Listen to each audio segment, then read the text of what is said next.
là cái chùa mình nằm ở giữa biển. Nó không cho ra.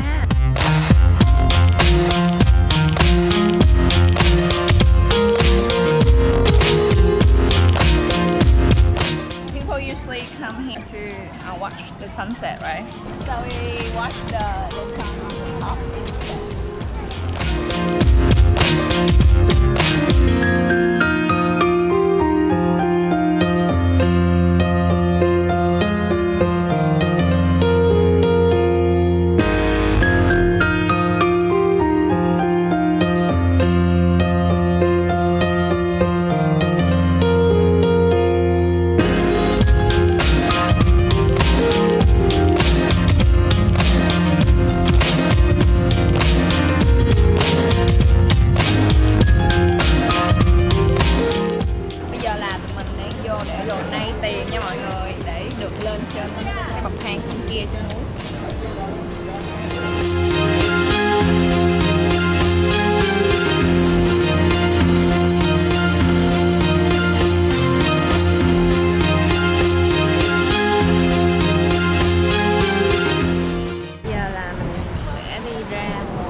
Dreamland Beach. Look at the color of the sea. Light turquoise.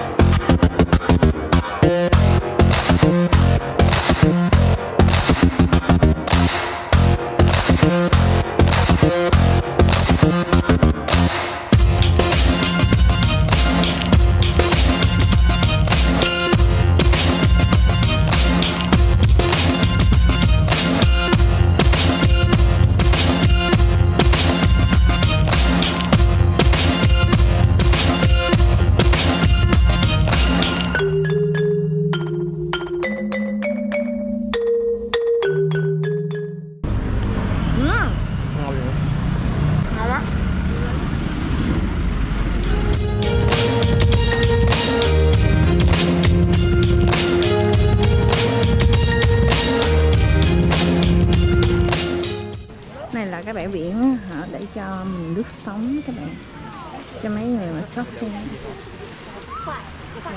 Wow, thì có mẹ nó vời các bạn ơi, nhìn ghê, đẹp chưa?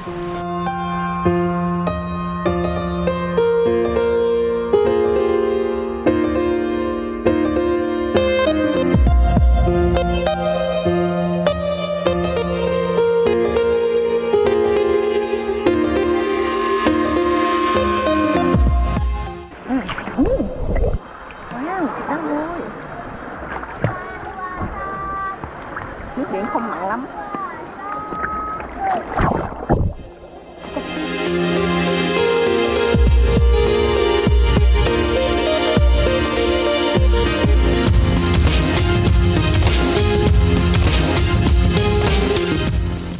Tắm nắng rất là nhiều. Bé da đen này cũng đang nằm tắm nắng.